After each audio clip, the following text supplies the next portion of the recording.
कांग्रेस को 70 साल देख लिया, हमें 1984 का घाव दिया। सत्य सनातन धर्म को कृपात्री जी महाराज जो घेरने गए थे वहाँ कि गौ हत्या नहीं होनी चाहिए, क्योंकि हमारा आस्था से जुड़ी हुई है, हम गौ माता को माँ मानते हैं। गए थे संसद भवन में घेराव करने के लिए, उनको जो है तर गोली चलवा करके 10,000 साधु संतों को मरवा दिए। 1984 में पता नहीं कितनों सिखों को मार दिए, गायब करवा दिए, जिंदा जला दिए। तो उन पर भरोसा नहीं है। दो ही चीज तो होता है, जान और माल। अच्छा, ये दोनों चीज हमारा जो है ना मोदी सरकार में सुरक्षित है। ये हमारे जो है ना खारा सोना है 24 कैरेट, जिसमें जरा भी मिलावट नहीं। 11 दिन तक नारियल पानी पी करके राम जी का जो है ना श्री राम प्रभु का हनुमान चालीसा पढ़ रहे थे। 11 दिन तक हम मरे हुए थे, मुर्दा बन के घूम रहे थे। श्री राम प्रभु रूपी आत्मा को ला के हमारे हृदय में 500 साल बाद फिट किए ये मोदी की सरकार। मोदी जी एक दिन में हम नेशनल हीरो बना देंगे। 1 लाख रुपया हम देंगे, अपना पॉकेट से इनाम देंगे उनको। इंद्रदेव। कहाँ से हैं सर आप?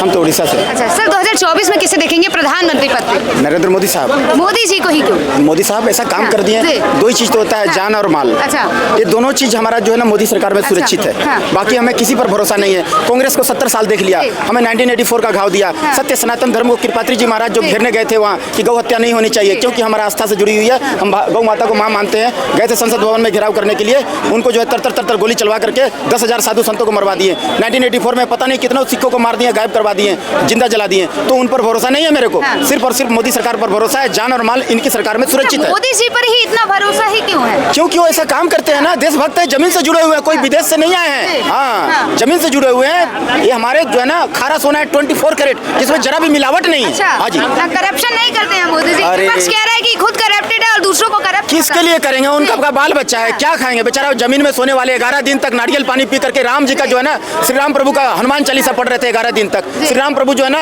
हम मरे हुए थे, मुर्दा बन के घूम रहे थे। श्री राम प्रभु रूपी आत्मा को ला के हमारे हृदय में 500 साल बाद फिट किए ये मोदी की सरकार, मोदी जी। तो हम उनका ऋणी है, जन्म जन्मांतर तक कर्जदार है हम उनका जो राम मंदिर जो बना के दिया है ना, राम जपो जी ऐसे ऐसे ध्रुव प्रहलाद जपो, राम जपो जी ऐसे ऐसे ध्रुव प्रहलाद जपियो हर जैसे। श्री राम प्रभु का जो बना करके राम मंदिर दिया है ना, रिपेयरिंग करके, नया बना के नहीं दिया है, रिपेयरिंग करके बना के। लव कुश जो श्री राम प्रभु के पुत्र थे ना, वो बनाए थे, कसौटी पत्थर से मंदिर बनाए थे अयोध्या धाम में, उसको तोड़ दिया, विधर्मियों ने तोड़ दिया था।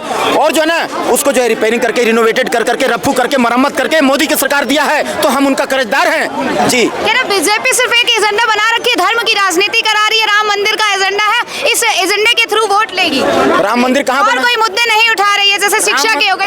राम मंदिर कहाँ बना है जरा बताइए? इतना स्टेट है, 28-29 स्टेट है भारत में, 4 महानगर है, इतना खाप पंचायत है, कहाँ नया मंदिर बना है? एक पुराना मंदिर को रिपेयरिंग करके दिया गया है हिंदुओं को, जो 500 साल से श्री राम प्रभु टेंट में थे मुजरिम की तरह। 17 से 18 प्रधानमंत्री यहाँ चेंज हुए, किसी का औकात नहीं था कि वहाँ जाकर के मत्था टेके। आज नरेंद्र मोदी साहब रिपेयरिंग करके दिए हैं हिंदुओं को। अच्छा, कह रहे हैं मथुरा काशी अभी बाकी है, फिर भी यहाँ मंदिर की बात हो रही है। देखा जाए तो विकास के, रोजगार के मुद्दे पे बात नहीं कर रही है बीजेपी सरकार। विपक्ष यही सवाल उठा रही है कि ये मुद्दे कौन देखेगा? इनमें हम मतलब जमीनी स्तर पे देखा जाए तो सुविधाएं नहीं मिल रही है, सिर्फ बड़े बड़े वादे कर रही है बीजेपी। देखिए, बार बार कहती है ना विपक्ष की धर्म की राजनीति कर रही है, बार बार कहती है ना, तो उनके पास गोल्डन अपॉर्चुनिटी है, वो भी कर लेना। काशी विश्वनाथ जो है और ये श्री कृष्ण भगवान का जन्मभूमि है मथुरा, तो उसको जो है ना उद्धार करवा दे। ये कैलाश मानसरोवर जो है, जो सेकंड प्राइम मिनिस्टर खेल में दे दिए हैं चाइना को, हिंदुओं का सबसे प्रमुख तीर्थ स्थल है, उनको ले आए ना। अरे भाई, अपना धरोहर जो है ना कौन नहीं मांगेगा? जिसका जो चीज धरोहर है वो चीज तो मांगेगा ना। गुरु नानक देव जी का वाणी है, हक पराया नानका उस सुअर उस गाय। दूसरा का हक जो खाना जो है ना गौ हत्या के समान है, गौ खाने के समान है, तो दूसरे का हक नहीं खाना चाहिए। हाँ, जिसका हक है उसको दे दो, जिसका पैसा उसका बाकी है उसको दे दो। अगर किसी का पैसा लेकर के 500 रुपया 100 रुपया भी मर जाओगे ना, तो दूसरे जन्म में कुत्ता बनना पड़ेगा। अभी आप हक की बात करें तो किसानों ने जो आंदोलन किया वो भी तो उनका हक है ना, वो अपना हक ही तो मांग रहे हैं आंदोलन में। देखिए, हर चीज का हल निकलेगा, लेकिन शांति से बैठ करके बात करने से होगा। तो हम मोदी जी का बात कर रहे थे अभी, तो मोदी साहब जो कर रहे हैं ठीक है, प्रधानमंत्री हमारे वही रहेंगे। आने वाले 2024 में 400 पार जाएंगे। हाँ, 24 कैरेट खारा सोना। बात होती है 400 पार, यहाँ क्या बोलते हैं? बीजेपी सरकार भी कह रही थी और खड़गे जी भी कह रहे थे, विपक्ष ऐसा कह रही है कि 400 पार का इतनी श्योरिटी से कह रहे हैं। क्या ईवीएम हैक किया जा रहा है क्या? ईवीएम हैक ठीक है, ईवीएम हैक करने वाले जो बोल रहे हैं ना कि ईवीएम हैक होता है, उनको यहाँ लाइए। एक दिन में हम नेशनल हीरो बना देंगे। 1 लाख रुपया हम देंगे, अपना पॉकेट से इनाम देंगे उनको बुलाइए, मेरे साथ चुनाव आयोग का ऑफिस चले और मैं 1 लाख रुपया चेक काट के पहले पकड़ा दूंगा और वहाँ जाके क्लियर करिए और बताइए, समझाइए कि कैसे कैसे हैक किया जाता है। चुनाव आयोग ऑफिस चलिए और 1 लाख रुपया मेरे से इनाम ले लीजिए, एक दिन में नेशनल हीरो बन जाइए। सर, क्या सहमत है इनकी बातों से? इतनी देर से आप बात बातें सुना ही नहीं हूँ मैं। नहीं सुने। अच्छा ये बताइए 2024 में किसे देखेंगे आप? जी वैसे देखेंगे तो मोदी जी को ही। मोदी जी को देखेंगे। जी, बड़ा सोच के बोल रहे हैं, लगता है खुश नहीं है मोदी सरकार से। देखिए खुश जी। तो हमारा मानना ये है कि जी। मोदी जी के जितने सपोर्टर लोग हैं मोदी जी खुश तो वो भी नहीं है। अच्छा। लेकिन मोदी को सपोर्ट करते हैं। जो सपोर्ट कर रहे हैं खुश नहीं है, पर मोदी जी को सपोर्ट कर रहे हैं। हाँ, बिल्कुल। अच्छा ऐसे काहे कह रहे हैं आप? ऐसे हम इसलिए कह रहे हैं हाँ। क्योंकि देखिए मोदी जी के सिवा और कोई नेता है भी नहीं। अच्छा, ऑप्शन नहीं है इस कारण कह रहे हाँ हैं। मोदी जी के सिवा और कोई ऑप्शन अच्छा, बढ़िया अगर ऑप्शन ऑप्शन होता तो परिवर्तन चाहते थे क्या? नहीं। जी बिल्कुल चाहेंगे। परिवर्तन में किसे देख रहे हैं अभी? परिवर्तन में हम फिलहाल ऐसे कुछ नहीं सोचे अभी। जी। ठीक है ना। हाँ। जी अच्छा, विपक्ष में कोई नजर नहीं आ रहा क्या? विपक्ष में मेरे ठीक है, देखने परिवर्तन भी चाहते हैं, सरकार भी चाहते हैं, कहना क्या चाहते जी हैं? मैं कोई अच्छा नेता आए हाँ। कोई अच्छा नेता बाहर आए। ठीक है। नेता का नाम तो बताइए।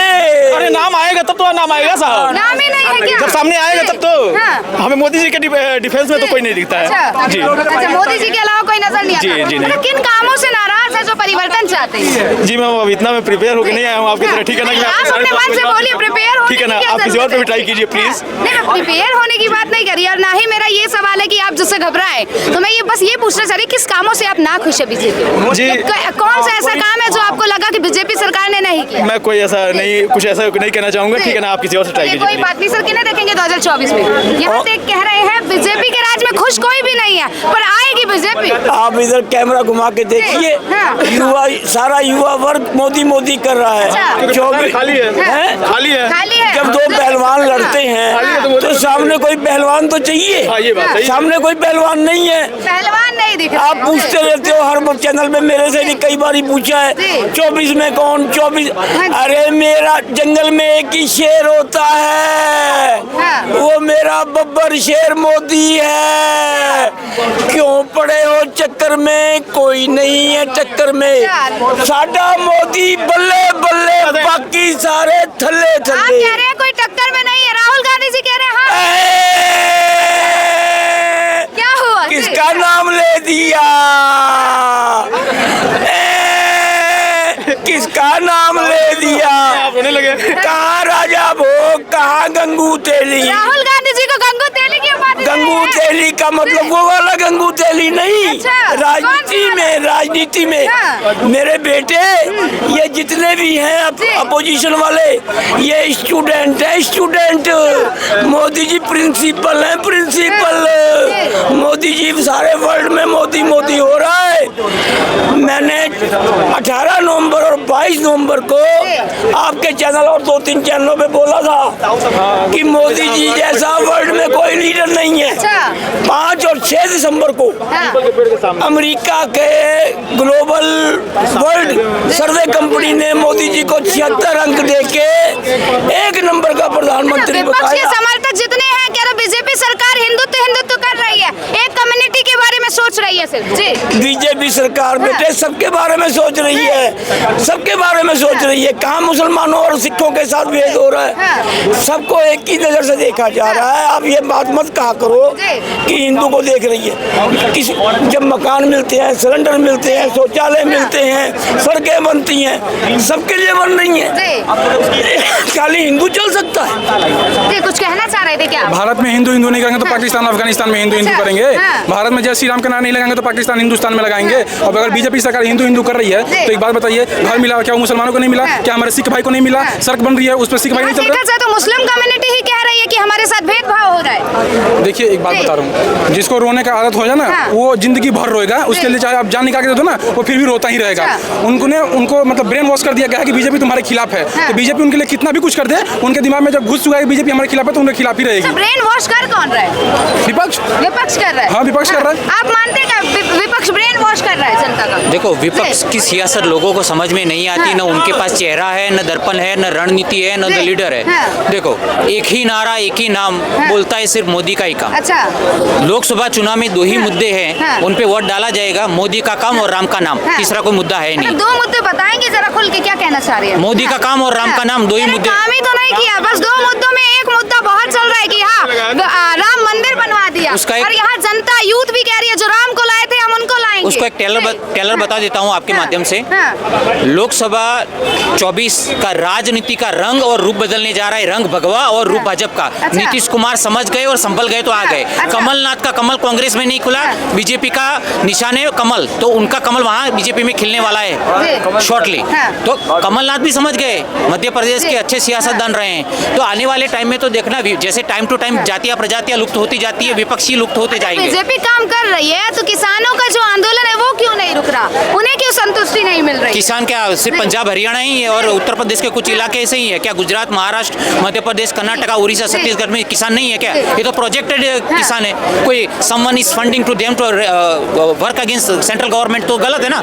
आप क्यों माहौल खराब करने की? ये बताइए मांग जो की जा रही है वो सही है गलत है आपकी नजर? नहीं, देखो उनकी जायज मांगे है तो स्वीकारी जाएगी, बाकी नहीं स्वीकारी जाएगी। हर कोई फंड करता है और देश का माहौल आप ये बताइए स्वीकारना चाहिए या नहीं स्वीकारना चाहिए? अरे सारी मांगे हो तो कल बोल देंगे लाल किला देखो, थोड़े दे देंगे। देखो लास्ट टाइम क्या होता, लाल किला का अपना आन बान शान और गर्व तिरंगा को नीचे गिरा के खालिस्तान का ध्वज लहरा दिया था। मोदी जी अपना तिरंगा आन बान शान गर्व का परचम लहरा रहे विश्व पर इंटरनेशनल लेवल पे, और किसान क्या कर रहे हैं, अपने गर्व को नीचा दिखा रहे हैं। तो ये किसान नहीं है, प्रोजेक्टेड लोग हैं, और कुछ राकेश टिकैत जैसे बन बैठे किसान हैं जो अपनी राजकीय रोटी और आर्थिक रोटी सेकने के लिए निकल पड़े हैं। लेकिन देखा जाए तो विपक्ष समर्थन कर रहे हैं, यहाँ वकील खड़े हो गए हैं उनके लिए कि हाँ जो ये मांग है वो बिल्कुल सही है, हम इनके समर्थन में। और देखा जाए बीजेपी भी ऐसा कही थी कि हाँ ये जो मांगे हैं इनको हम पूरा करेंगे। नहीं, पूरा करनी चाहिए, जायज मांगे तो बिल्कुल पूरा करनी चाहिए ना, क्यों नहीं? पहले जब ये आंदोलन हुआ था तो यही बीजेपी सरकार ने बोला था, और वो आने से पहले, सत्ता में आने से पहले भी यही बोला गया था कि हाँ एमएसपी दी जाएगी। अरे एमएसपी एक लंबी प्रक्रिया है, दोनों सदन में पास होना एक लंबा प्रोसेस है, कोई हलवा नहीं है कि 2 दिन में हो जाएगा, टाइम लगता है। लेकिन मोदी जी के नेतृत्व में जो काम हो रहा है अच्छा हो रहा है। लेकिन किसान, अगर कुछ ही इलाकों के जहाँ पॉलिटिकल इन्फ्लुएंस है वहाँ के किसान आ जाएंगे और प्रोटेस्ट करने लगेंगे, अरे पीसफुली प्रोटेस्ट करो, कौन मना कर रहा है? लेकिन आप उपद्रव और शांति फैलाने, वो you are going against government और दबाव डालेंगे। मोदी जी न रुके हैं न झुके हैं, वहीं रुके झुके हैं जहाँ उनको मांगे जायज लगी। प्रोटेस्ट के 2 पहलू होते हैं, एक पॉजिटिव और नेगेटिव, उनका तो नेगेटिव ही इस बार। मोदी जी भी तो नेगेटिव ही दिखा रहे हैं ना, ड्रोन से देखा जाए तो आंसू गैस छोड़े जा रहे हैं, किलो की रोटे बिछाई जा रही है, बैरियर्स लगाए जा रहे हैं जी।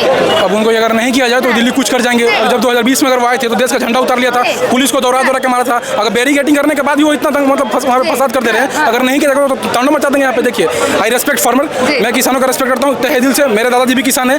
मांगना, प्रोटेस्ट करना आपका अधिकार है, संविधान हमें अधिकार देता है, लेकिन शांतिपूर्वक। अगर सरकार आपको बोल दे कि यहाँ पे रुक जाइए तो आप वहाँ पे रुक के संविधान के तहत आप धरना दीजिए, आंदोलन कीजिए, कोई दिक्कत नहीं है। लेकिन अगर आप बोल रहे हैं कि हमारे लिए पूरे मतलब एमएसपी लागू कर दी जाए, कल ये सर बोलते हैं कि जिस कंपनी में मैं काम करता हूँ कंपनी मेरा नाम हो जाए, कल आप बोलते हैं कि मेरे लिए ये काम कर दो, अगर सारा तबका अपनी मांग करने लग जाए तो देश का बंटाधार हो जाएगा ना। लेकिन ये विपक्ष दिख नहीं रहा। राहुल गांधी कह रहे हैं कि हमारी सरकार आगे हम एमएसपी पे गारंटी देंगे। 2006 में एमएसपी का संविधान का रिपोर्ट आया था, उसके बाद तुम्हारी सरकार थी 14 तक, तुम रिपोर्ट अगर आया था उस टाइम तुम लागू कर देते, क्यों नहीं लागू किया? क्योंकि विपक्ष को भी पता है कि अगर ये स्वामीनाथन की रिपोर्ट लागू हो गई, एमएसपी लागू हो गई तो देश डूब जाएगा। 10 लाख करोड़ एमएसपी लागू होने के बाद 10 लाख करोड़ सरकार को हर साल पैसे लगेंगे अपने यहाँ से। देश का बजट 2024-2025 का 47 लाख करोड़ का है। अगर सरकार 10 लाख करोड़ एमएसपी पे दे देगी तो फिर इंफ्रास्ट्रक्चर का जो 11 लाख करोड़ का प्रोजेक्ट है वो कैसे होगा फिर? लेकिन ये वो किसान के नाम पे कुछ प्रोपेगेंडा चलाया जा रहा है मोदी जी की छवि खराब करने के लिए, भारत देश की छवि खराब करने के लिए, और इसमें हमारे देश का नुकसान है जो ये विपक्ष को समझ नहीं आ रहा है, और किसानों की आड़ में ये देश को बदनाम किया जा रहा है।